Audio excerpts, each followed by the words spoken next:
Welcome to Care Conversations with Clarity Financial Solutions, where through education, we move you from confusion to clarity on all topics touching retirement. Join us as we learn and grow from others' experience on entering into the next phase of life with peace of mind and conviction that you have a team of experts to help you, educate you, and let you know your unique retirement is upon you. So it's time to take a deep inhale, a slow exhale, and walk into this next phase of life confident and with clarity. Welcome, friends. Welcome to Care Conversations with Clarity, where today we're going to unpack Medicare. And as the intro says, right, with Care Conversations, we want to have a conversation and bring some heart into the topic. And when it comes to your healthcare, that can be pretty emotional. When you're healthy, maybe not as much, but as we walk into our retirement, as our age increases, sometimes our health can decrease, and that is stressful. And it's important to understand what your healthcare is, what it is not, and how you can ensure that the rest of your retirement assets are insulated from significant cost that could be avoided by understanding a little bit more about Medicare. So today we are going to talk about the foundational building blocks of what Medicare is. You know, as you approach your 65th birthday, all of a sudden, your mailbox is full of mailers, right? Phone calls. Everyone on the other end of the phone understands you, knows exactly what plan you need. Now, TV, famous people are telling you what you need to do. Call 1-800. You're not getting the benefits that are available to you. And unfortunately, a lot of it is not true. And so in this episode, my desire is to shine some light on a topic that can be confusing, but it doesn't have to be. It's one of the first topics that I studied inside and out when I decided to do financial services and really dive into helping people in the distribution phase of life, because I want people to understand what they are signing up for, what they're giving up, what they're adding, etc. So we're going to get started. And more than anything, get a notepad, get a pencil and paper, start to take some notes, and start to think about yourself. Imagine your needs, your goals for your healthcare as you walk into retirement. So I'm going to start a little presentation just to kind of keep me on track and help you as well. And there is a PDF that I've created, a tool that you can use as we walk through this. So if you do want that, just head on over to our website and you can get it there. You can also email us here at Clarity and we can get it to you. Just a great tool to help you walk through the Medicare process. Okay. So let's get started and just talk through, what Medicare is, what it's not, and all the things in between. So let me share my screen here.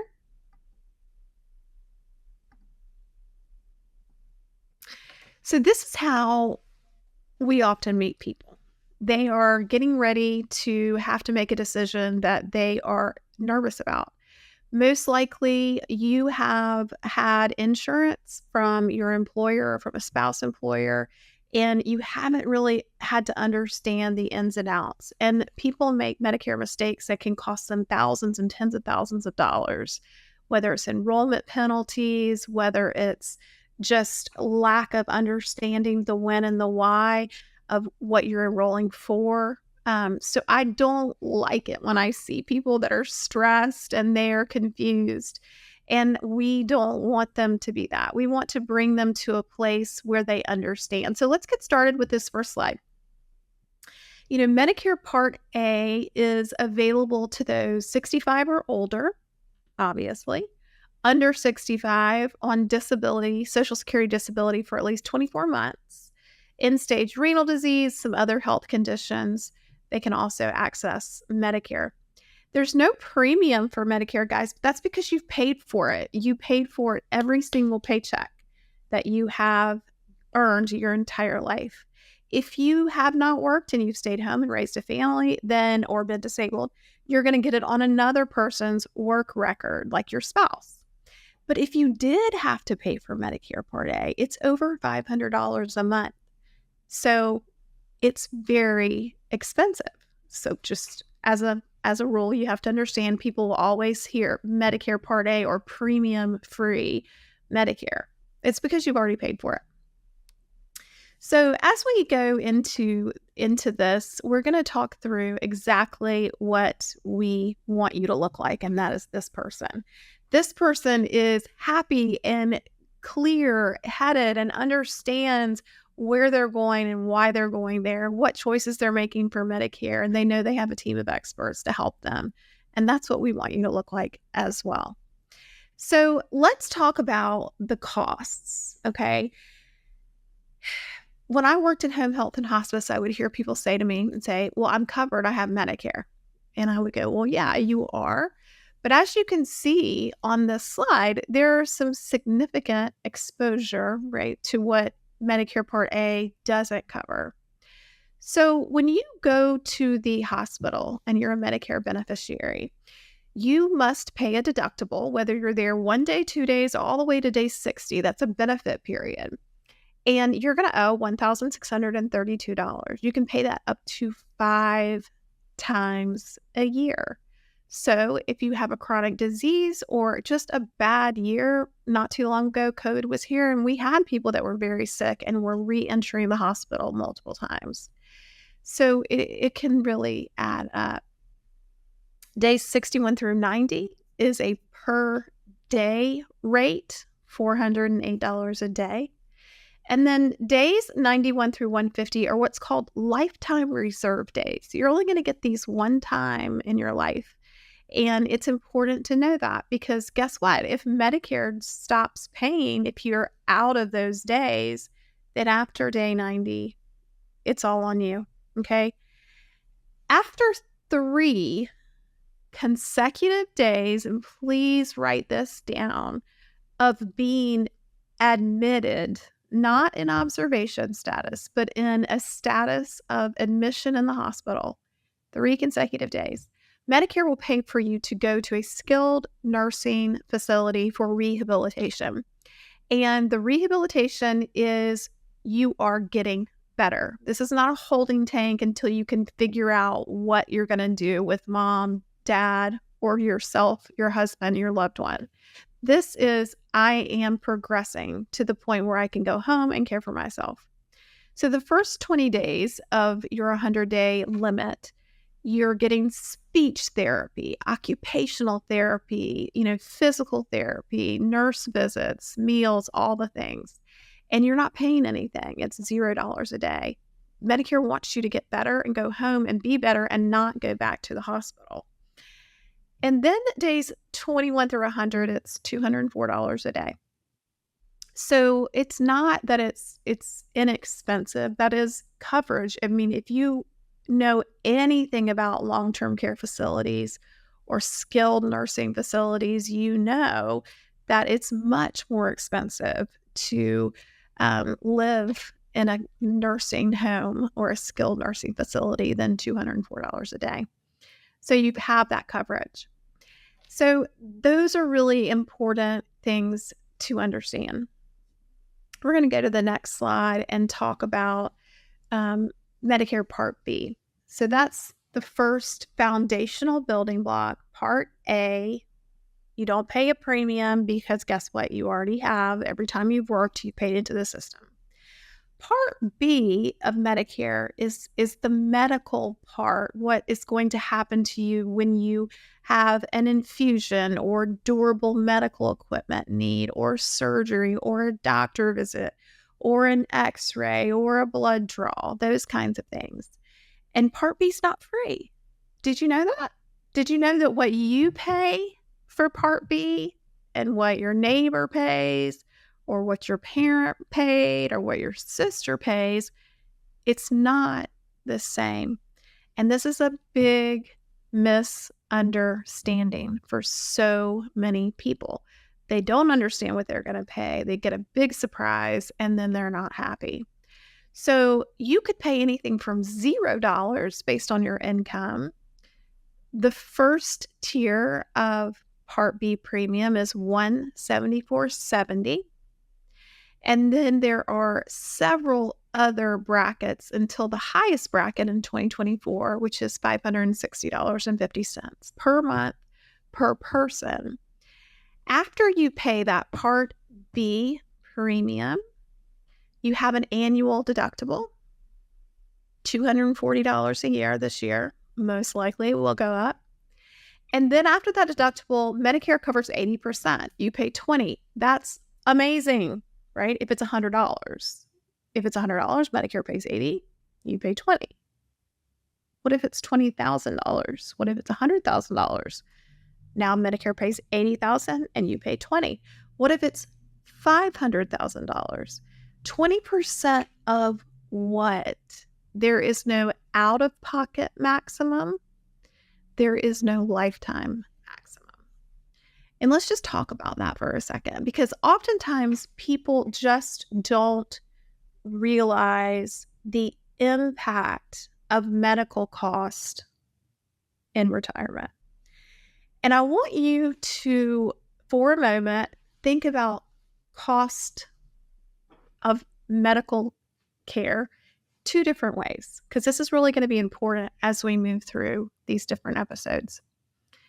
There is acute medical care, meaning I have a upper respiratory infection, I broke my leg, I had a heart attack, I have something like that. Like it's something that is acute. It had happened to me. I'm going to get care for it and hopefully heal. But there's also chronic, and chronic care isn't always covered by medical insurance. And we're going to talk more about that. I don't mean chronic care like you have to go to the doctor. I mean care that is associated with a healthcare issue like a disease state or a mobility challenge. And because of that issue, you need to have assistance with activities of daily living. That is something completely separate. So when I talk about medical care, I am talking about a condition that was immediately set on and I'm going to get better, heal up, and, not have that issue anymore, or at least it be under control. And that is acute healthcare, and that's what we're talking about. Or chronic disease management, doctor visits, things like that, x-rays, infusions, not assistance with activities of daily living, because I no longer can do those things for myself due to healthcare cost. I hope I didn't lose you there.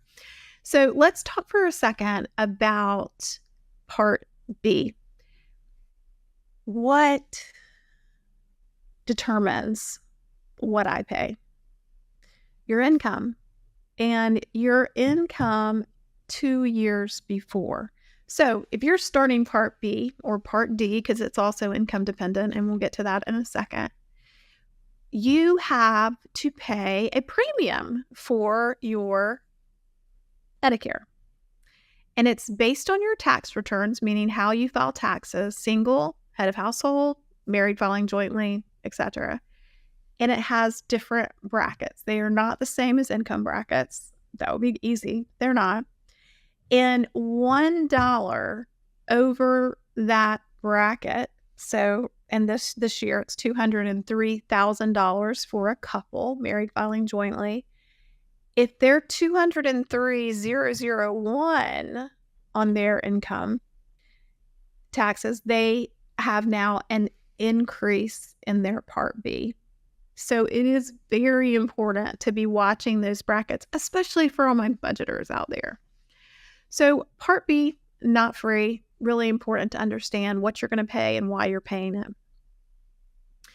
So I don't know about you out there, but those costs concern people.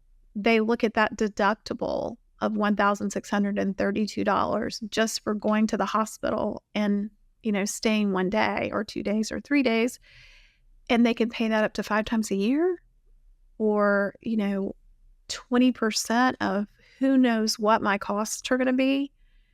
What if it's $500,000? What if it's a cancer diagnosis and it's $1 million and I'm going to be paying 20%? So they don't want to be exposed to that. They don't want their retirement assets to be exposed to that. And I don't blame them, which is why people get supplemental health coverage. And they can do it a lot of different ways. They can do it if they're a veteran, and I work with a lot of veterans. They can get their health insurance through the VA. If they have served a long period of time, they may have TRICARE for life. They still need to get Medicare, but they have TRICARE for life as a supplemental, and then their prescriptions are handled as well.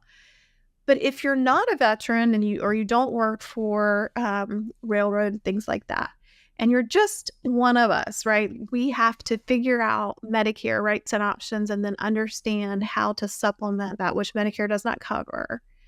We're faced with two choices. We're faced with the choice to give up original Medicare and take an Advantage plan, and we're going to talk in detail about that, or to supplement our A and B with a Medicare supplement. So let me pull out my presentation again and just go over high level what that's going to cover. So we'll scroll through here and talk about this. So if I go on a Medicare Advantage plan, I don't care what the company is, I have networks. I don't know about you guys. Most people have networks where they are now. They have, they can go to maybe a regional network, so specific hospitals and doctors that they're available to see, but they're controlled, right? They kind of lose control of who they get to go see. They have to follow the rules or pay more. With Medicare Advantage, a lot of times there's no monthly premium or a very low monthly premium. So basically what that means is I'm going to have my A and B, still have to pay for my Part B, but then I have this Part C, this card that takes over original Medicare. And this company gives me a book that tells me about where I can go, what I can, what kind of test I can have, when I can have them, in what order, etc. And I don't have to pay anything for that, except, or very little, but then I have what's called a maximum out of pocket. Now, I want you to think about this kind of plan more like a pay-as-you-go. So imagine you have a shopping cart, let's say, and I have to get an x-ray. Well, I'm going to pay co-insurance for that. Or I have to go to a skilled nursing facility and I'm going to pay per day for that. Or I have to stay in the hospital. I'm going to pay a per day rate starting from, day one. Sometimes 5 days I have to pay. Sometimes 7 days I have to pay. It just depends on the plan. And there are so many different plans. They all have nuances. The two most important things to remember about these plans. Number one, you give up your Medicare rights and options. You no longer have original Medicare. Number two, if I'm on one of these plans for 12 months and I'm not healthy, the only way to go back onto original Medicare with a supplement is to go through medical underwriting, meaning you can be denied. And not in every state. Some states have guaranteed issue rights. And there are some caveats to that. But it catches people in a very vulnerable and bad spot, right? They're sick. They are having to use their health care, and now they have to stay on a Medicare Advantage plan and abide by that plan's rights and rules and networks and procedures, and they get denied a lot. So I think it's important to understand those two things. A Medicare supplement or a Medigap plan lays on top of original Medicare, meaning instead of giving up your Medicare rights and options like you do with an Advantage plan, otherwise known as Part C, with a supplement, what I'm doing is everything Part A and B don't cover, depending on the supplement plan, is going to cover some or all of those costs, depending on the plan, like I said. So the other important thing to know about supplements is you have control. If a doctor accepts Medicare, then they're going to accept your supplement regardless of company, right? Another important thing to know is there's no networks. Just like I said, as long as the doctor takes Medicare, you can go anywhere. You have complete control over that. You don't need a referral. And that's important when you're sick. But guess what? There's a trade-off for that. You have to pay a premium, meaning whether you use your healthcare or not, you have to pay a monthly, annual bill. That is insurance, guys. You have homeowners insurance, renters insurance, you have automobile insurance, all the things. And when my house doesn't burn down, I still pay it. So for healthcare, for the word insurance, right? The true definition is the transference of risk. And for that, you pay a premium. So in this regard, you're going to pay a monthly premium whether you use your healthcare or not. But guess what? You know exactly what you're going to pay. There's nothing, depending on the plan, there's nothing hidden. And for my budgeters out there, they really love that. So I know we have covered so much today. But what I want you to understand, and hopefully you're seeing a little bit behind the curtain, maybe a tiny little peek, there are building blocks that we're talking about once you understand what those are, what parts cover what and why and when and how I pay for it, why do I pay what I pay, etc. Then you can make a better and informed decision on how to supplement those costs. Neither of them are good or bad. Of course, I have my preferences, but you have to understand what you're getting, and if you're getting something, what you're giving up. In the case of a Medicare supplement, Medigap, like I was just talking about, I pay a premium. So I'm giving up some money every month. Medicare Advantage, I'm giving up my original Medicare rights and options, and I am accepting what a company says they're going to cover, how and when and how and who and all the things. So I really think it's important to also understand that these commercials and the mailers and the call centers and all, I'm sure you know what I'm talking about. All of them have special things they may think that are extra special: dental, hearing, vision, a gym membership. In my professional opinion, and what I see on the regular, is people choosing a healthcare plan based on these ancillary benefits when they're sick they could care less about. Okay, so I'm not saying a MedSup is right for everybody. I'm not saying a Medicare Advantage is evil. I don't want you to think that. It's an individualized decision. What I am saying is, if you do take a Medicare Advantage plan, you have to understand you may never be able to get a supplement again based on certain rules, timeframes, etc. And if you do take a Medicare supplement, you're going to pay premium. And those are just the facts. The extras that come along with that. So if I have an Advantage plan and I get $1,000 dental benefit, or if I have the ability to get a gym membership, whatever it is, those are not reasons to change your health plan. They're not. As a holistic financial advisor, when I'm looking at someone's retirement years, their health care is a huge part of the puzzle, protecting them against healthcare costs that they could avoid. And that's why I'm, shedding some light on maybe something that you've not heard about before. So next week, we are going to dive a little bit deeper into understanding, when Medicare stops covering my healthcare needs, what do I do? Understanding my options on long-term care or extended care, and then also understanding how these topics actually come to life as we age.